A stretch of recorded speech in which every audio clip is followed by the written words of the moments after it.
Think of the last time someone said, "That's so cliche," to an occurrence around you.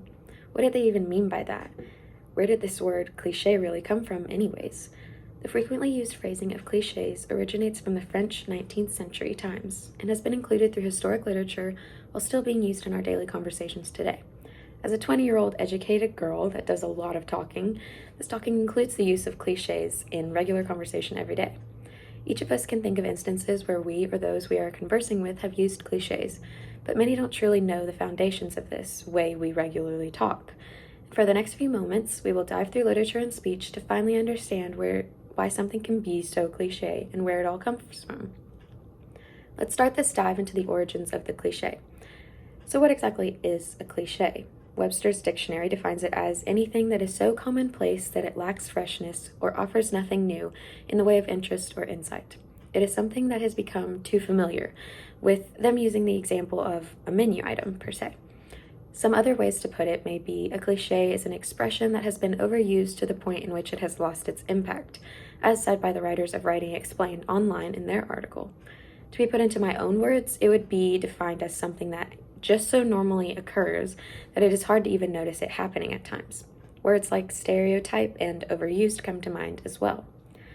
Now that we have defined this word, let's find out where it came from.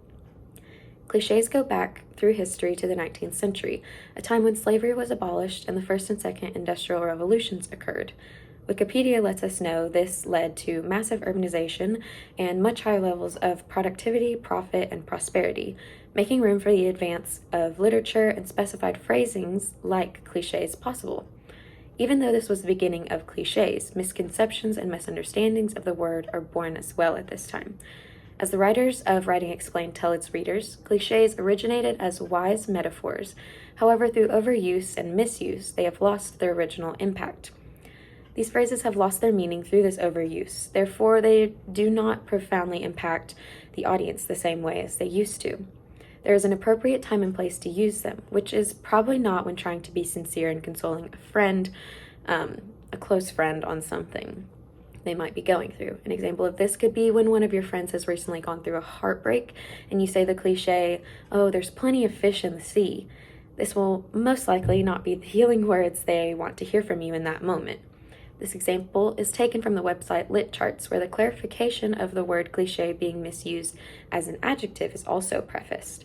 Who knew actually saying "that's so cliche" is putting the word cliche that is meant to be a noun as an adjective and actually misusing it altogether? What happened through all that history, you may ask? Well, cliches came through strongly in literature and speech. To start with written word, the origin of cliche came about in different famous pieces of literature. Example of these include Ulysses, The Red Badge of Courage, and Hamlet even. The author of Ulysses, James Joyce, put cliches into the mouths and thoughts of his characters to capture not only the way that they do think, but the way that they spout received wisdom and therefore don't think. With this explanation coming from the Lit Charts website, another is how in The Red Badge of Courage, Stephen Crane gives his unnamed protagonist a cliched idea of honor, glory, and warfare, shown through the protagonist's desire to earn a red badge of courage, a wound that will prove his courage.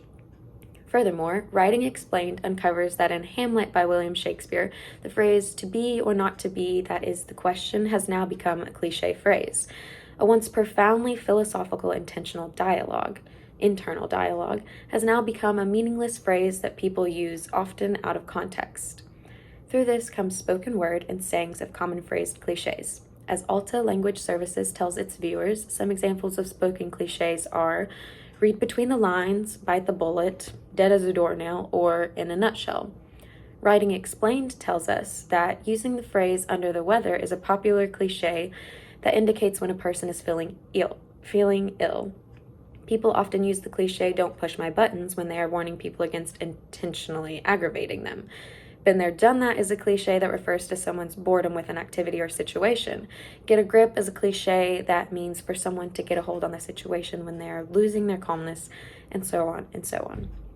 All these classic examples, and we're still making and using cliches today. Now let's see what we have learned from this. We have defined cliche to the best of our ability in knowing what exactly it is, have have dived into the history of the word's origin and have uncovered just a few of the many examples included in literature and speech to help better understand where this thing known as a cliche really came from. So, as the cliche goes, in a nutshell, this idea of cliche has been in our lives for a long, long time. Why stop using it now? Go out there and have full confidence that cliches will occur, but now you can know where they came from in the first place.